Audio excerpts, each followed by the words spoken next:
Merhaba, Papatya Örgü Dünyası YouTube kanalıma hoş geldiniz. Bugün sizlerle beraber bu gördüğünüz çok şık kare motif modelini çalışacağız.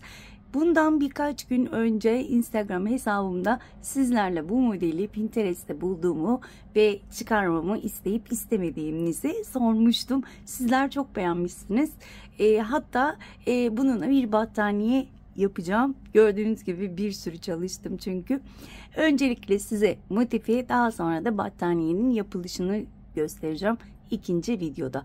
Bu videoda sadece motifin nasıl yapıldığını göstermek istiyorum ki sadece motif yapmak isteyenler bu videoyu izleyecek. Battaniye yapmak isteyenler iki videoyu birden izleyecekler arkadaşlar. Motiflerim oldukça geniş ve büyük, şöyle minik minik değil ama benim ördüğüm iplere bağlı da bu genişlik. Hemen ölçü vermek istiyorum.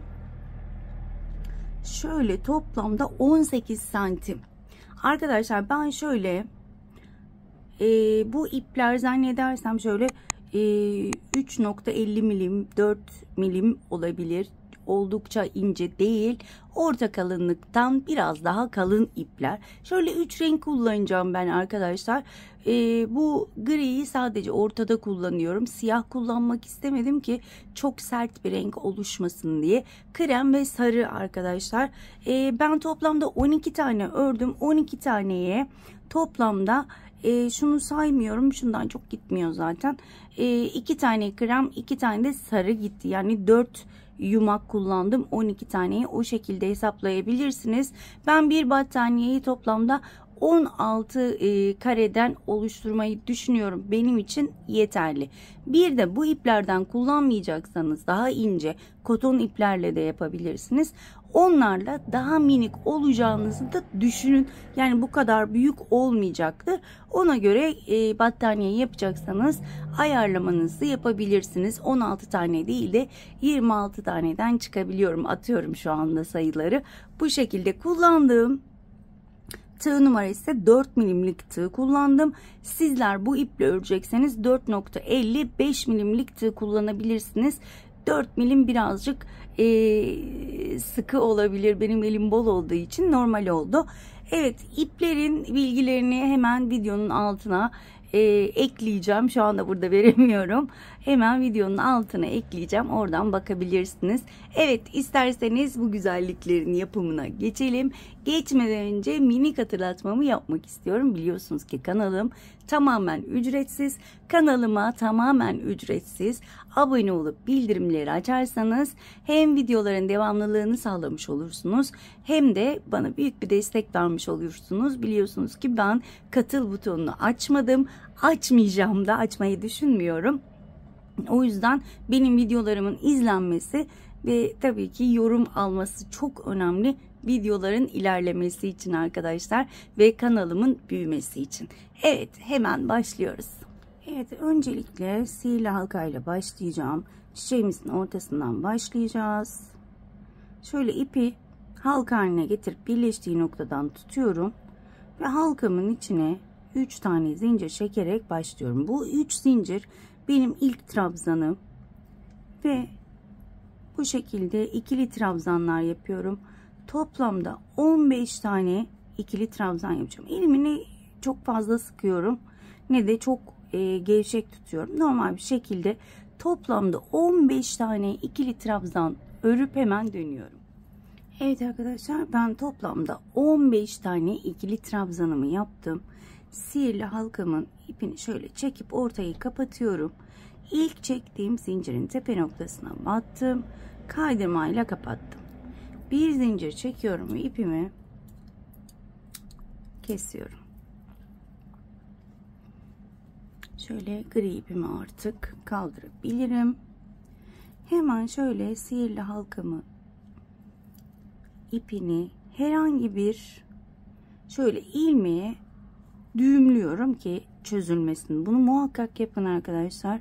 Yoksa maalesef çözülüyor. O yüzden ilk başta bunu yapın. İpinizi saklayın. Çünkü siz motifi bitirene kadar burası gevşeyebilir. Hemen bunu sakladım. Yeterli bu kadar. Daha sonra Şöyle sarı iple başlayalım. İpime bir düğüm atacağım. Evet, bakın şöyle herhangi bir trabzan tepesine batıyorum. Buraya biraz dikkat edin, gerisi kolay. Burada biraz kafanız karışabilir. Şöyle sabitledim. 2 zincir çekiyorum. Tığ başını doladım. Alttan ilmeğimi de yürütüyorum. Aynı yere batırıyorum. İkili trabzan yaparken ikisini kapatmıyorum. Şöyle krem ipimi alacağım.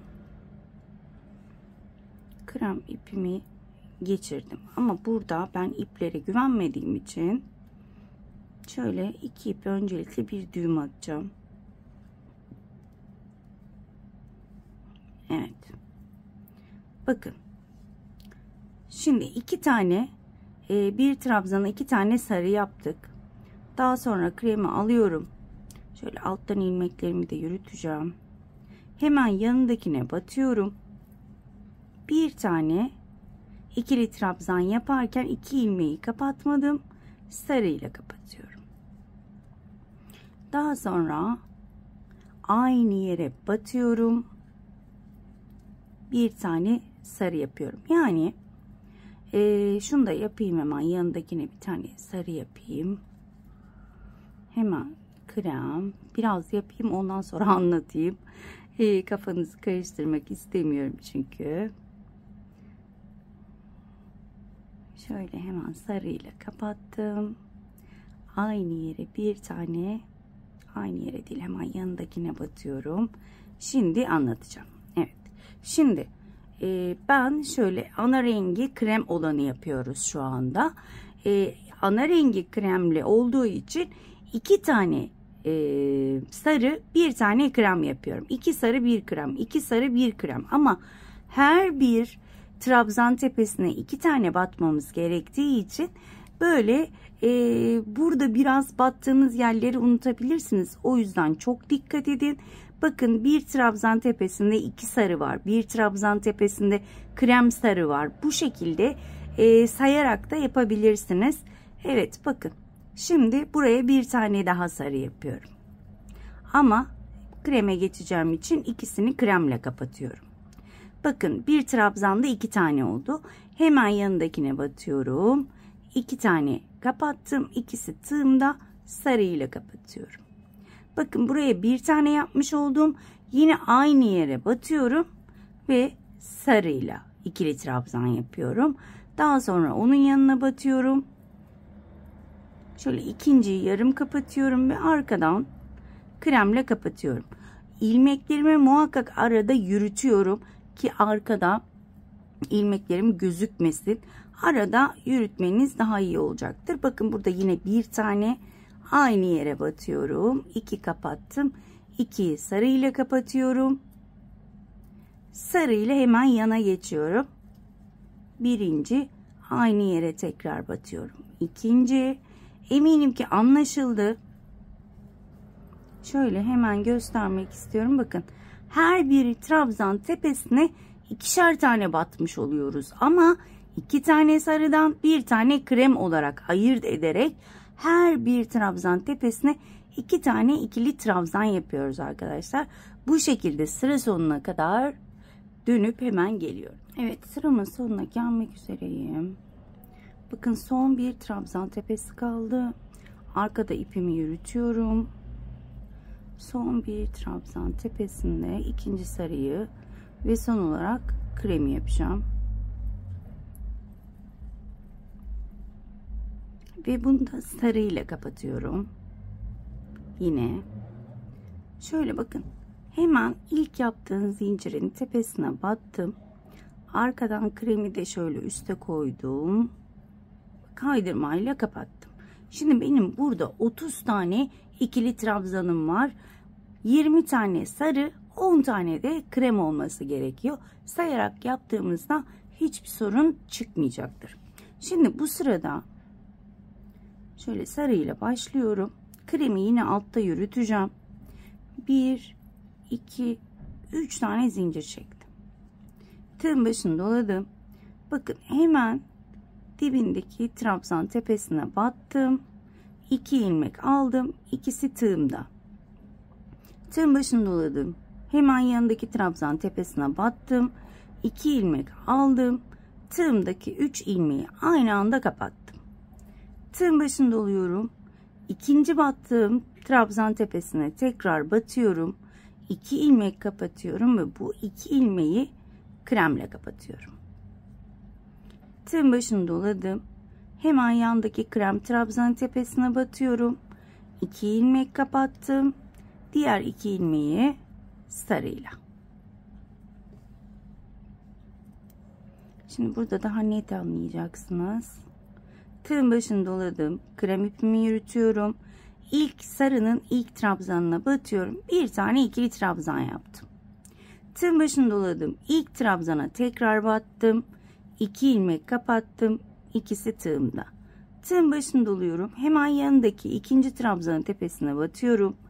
2 ilmek kapatıyorum. Tığımdaki 3 ilmeği aynı anda kapattım. Tığın başını doladım. İkinci sarının tepesine tekrar battım. Bir tane ikili trabzan yaptım. Burada aslında 4 trabzan yapılmış görünüyor ama tepede 3 trabzanlık yer olmuş oluyor. Şöyle şu 2 ilmeği kapatmıyoruz. Bunu kremle kapatıyoruz tabii ki. Daha sonra buraya bir tane krem yapıyorum. Yarım. 2 tane ilmeği sarıyla. Bu şekilde. Tekrar göstereceğim. 2 tane sarı trabzanın ilkine battım. Normal bir ikili trabzan yaptım. Daha sonra aynı trabzan tepesine battım. 2 kapattım. Gerisi tığımda. Tığın başını doladım. İkinci trabzana batıyorum. 2 kapatıyorum. Tığımda 3 ilmek var. 3 ilmeği aynı anda kapattım. Daha sonra yine ikinci trabzana batıyorum. 2 ilmek kapattım. 2'yi kremle kapatıyorum. Eminim ki anlaşıldı arkadaşlar. Bu sırayı da bu şekilde devam ettireceğim. İnanılmaz kolay bir model. Ben ilk gördüğümde biraz zor olduğunu düşünmüştüm. Ama ben 12 tane motifi dün nasıl yaptım bilmiyorum. Dün yaptım o motifleri. Aha dedim ben bununla normal 2 kişilik battaniye de örerim. Çünkü gerçekten çok kolay. Tabi iplerim de biraz benim kalın olduğu için hem büyük oluyor motifler hem de daha kolay oluyor. Evet. Bu şekilde ben sıra sonuna kadar devam edip hemen dönüyorum. Sıramın sonuna gelmek üzereyim. Şöyle bitişte beraber yapalım. Son olarak yine krem trabzan yaparak bitiriyorum. Ve yine sarıyla burada kapatıyorum kremi. Şöyle ilmeği de çekiyorum. İlmekleri düzeltebilirsiniz. Arada boşluklar oluşmaması için. İlk çektiğim zincirin tepesine battım. Bakın şu ilmeği de üzerine alıyorum ki yukarı çıksın diye. Kaydırmamı yaptım. Şöyle şu ortayı da sayarsak 3. sıradayız. 1 2 3 tane zincir çektim. Arkada krem ipimi yürütüyorum. Ve burada bakın az önce dediğim gibi 3 tane trabzan tepesi olmuş oluyor. Ve buraya 3 tane ikili trabzan yapıyorum. Çektiğim zincirle beraber. Üçüncüsünü yarım yaptım. Ve kremle kapatıyorum. Şimdi burada arttırma yapmadığımız için burada arttırma yapacağız. Ve krem trabzanın tepesine 3 tane ikili trabzan yapıyorum. 2 oldu. Üçüncüyü yine yarım kapatacağım ve sarıya geçeceğim. Sarıya geçtim. Ve bakın 1 2 hemen yanındakine batıyorum. 3 şöyle şunu tabii ki yarım kapatıyoruz. Evet. Kremi de aynı şekilde 3 tane. Yani 3 tane sarıdan 3 tane kremden yapıyoruz bu sırada. Üçüncüyü sarıyla kapatıyorum. Ve yine buraya 3 tane ikili trabzan. Şöyle de göstermek istiyorum. Bakın 3 sarı 3 krem 3 sarı 3 krem şeklinde devam edelim. Evet, yine sıramın sonuna gelmek üzereyim. Yine aynı yöntemle kapatıyorum. Kremle bitiriyoruz yine. 1 2 pardon 2 üçüncüyü yarım yapıp yarımı kremle kapatıyorum. Ve az önce gösterdiğim gibi yine kapatma işlemini yapıyorum. Şimdi yapraklarımızın uzunluğu bu kadar yeter. Bu sarı olanlar bizim yapraklarımız. Artık yaprak uçlarını kapatacağız. Onu da nasıl yapıyoruz? Hemen şöyle sarı ipimi alıyorum. Burada 2 tane zincir çektim. Tığın başını doladım. Krem ipimi arkada yürütüyorum. Bakın hemen ikincinin tepesine battım. 2 ilmek aldım. Geri kalanı tığımda. Tığın başını doladım. Üçüncüye battım. İlmek aldım. İkisini kapattım ve 3 ilmeği aynı anda 3 ilmeği krem iple kapatıyorum. Ve hemen sarıyı arkada yürüterek tığın başını doluyorum ve ilk krem trabzanın tepesine 2 tane. İkinci krem trabzanın tepesine 1 tane. Üçüncü trabzan tepesine 2 tane. Yani kremle 5 trabzan yapmış oluyoruz. Bakın 1, 2, 3, 4, 5. Yani 3 tane trabzanın tepesine ilkine 2, ikinciye 1, üçüncüye 2 tane yapmış olduk. Ve sarı ile kapatıyorum 5. trabzanımı. Sarıya geldik yine. Tığın başını doladım. İlk trabzan tepesine batıyorum. İlmek aldım. İkisini kapattım. Başını doladım. İkinciye battım. 2 ilmek kapattım. Gerisi tığımda. Tığın başını doluyorum. Üçüncüye batıyorum. 2 ilmek alıyorum. Ve 4 ilmeği yine kafam karışıyor. Kremle kapatıyorum. Çok pardon. Bunu kremle kapatıyorum. Ve hemen kreme geliyorum. 1 2. İlk trabzana 2 tane ikili trabzan yaptım. Üçüncü trabzana 1 tane. İkinci trabzana 1 tane yaptık. Üçüncü trabzana ise 2 tane. İkincinin 2 ilmeğini sarıyla kapatıyorum. Ve yine burayı göstermek istiyorum. Tığın başını doladım. 2 alıyorum. Gerisi tığımda. Bunu 3 kez yapıyorum. Tüm trabzanlara batarak. 3 trabzana da batarak. Bakın 4 tane kaldı. Bu 4 taneyi kremle kapatıyorum. Şu şekilde. Daha sonra hemen trabzanlarıma geçiyorum. Ve 5 tane kremle trabzan örüyorum. Şöyle ilmeklerimi de düzeltiyorum. Ve de şöyle göstermek istiyorum. Yapraklarımızı kapatmış olduk. Bu şekilde sıra sonuna kadar dönüp hemen dönüyorum. Evet, yine sıramın sonuna gelmek üzereyim. 5. trabzanımı yaptım kremle, sarıyla kapattım. Ve bakın burada topladığımız için en son topladığımız, bakın buraya batıyorum.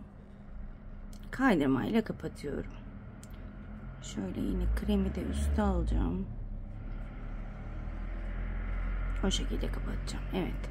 Şöyle göstermek istiyorum ve burada da size bir şey anlatmak istiyorum. Bakın. Burada biz 5 tane ikili trabzan yaptık kremle. Eğer burada bir kasma olursa, yani toplanma olursa arkadaşlar, burada her bir trabzana 2 tane batarak 6 tane yapabilirsiniz. Hayır, sonradan biz yapıyoruz ama toplanıyor derseniz bunu hatırlatmak istedim. Çünkü diğer iplerle toplanabiliyor. O yüzden burayı 6 tane yaptığınızda hiçbir sorun olmayacaktır. Model aynı şekilde çıkacaktır arkadaşlar. O korkunuz olmasın. Toplanma yapıyorsa 6 tane yapacağız ve devam edeceğiz yine. Ve köşeleri yaparken unutmazsam eğer onu da hatırlatacağım orada ne yapacağınızı. Evet. Burada bir zincir çekiyorum. Hemen dibine batıyorum. Kremi yine altta yürüttüm. Bakın ilmek aldım ama bu ilmeği kremle kapatacağım. Bu şekilde. Daha sonra her bir trabzan tepesine sık iğne yapıyorum. Eğer burada 6 tane yaptıysanız 6 tane sık iğne, 5 tane yaptıysanız 5 tane olacak. 5.'yi kapatmıyorum. Şöyle sarı ile kapatıyorum.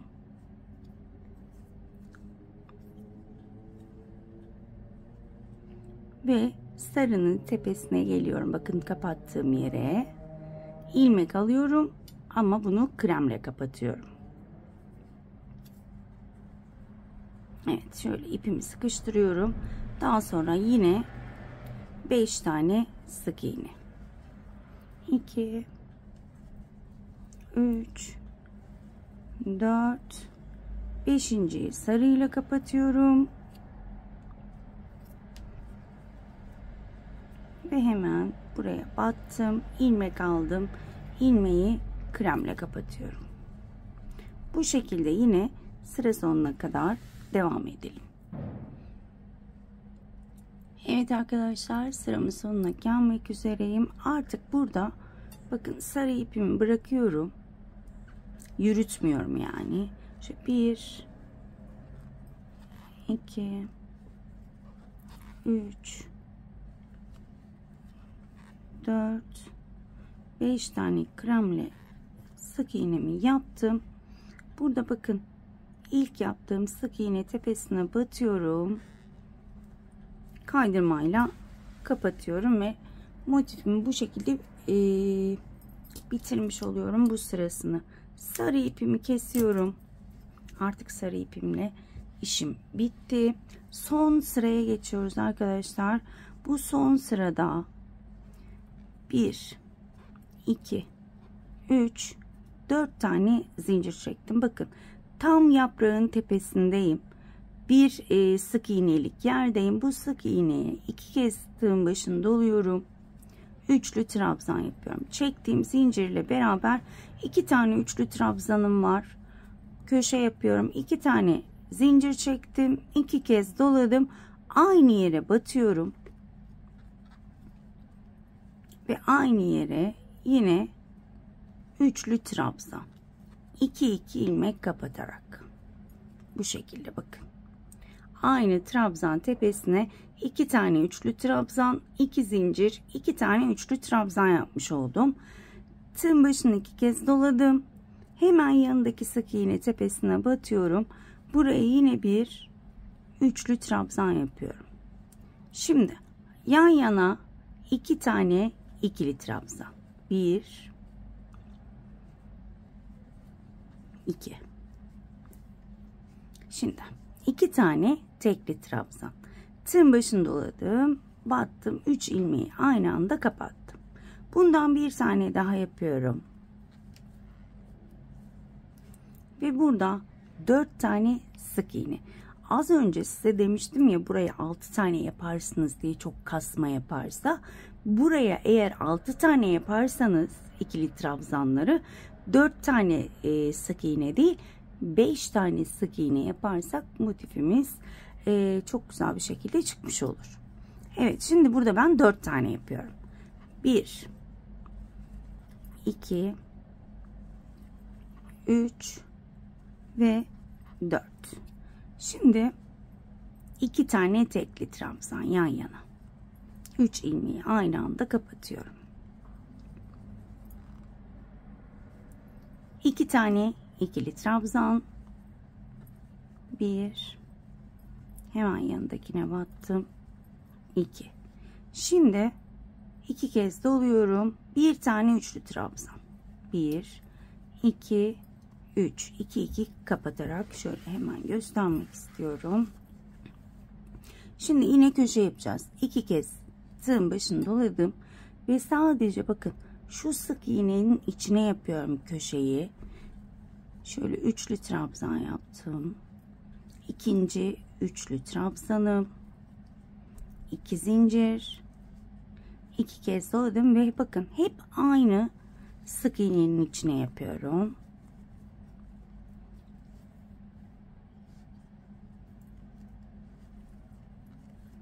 Evet. Bakın köşemi tamamladım. Köşemi 2 tane üçlü trabzan, 2 zincir, 2 tane üçlü trabzanı bir tane sık iğnenin içine yaptım Ve hemen burada tekrar gösteriyorum. 2 kez doladım. Hemen yanındaki sık iğne tepesine batarak üçlü trabzan. Daha sonra 2 tane ikili trabzan.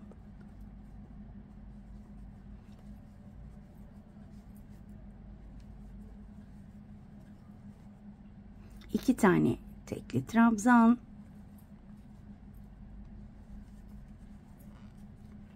4 tane sık iğne. 1 2 3 ve 4. Tekrar 2 tane tekli trabzan. 2 tane ikili trabzan.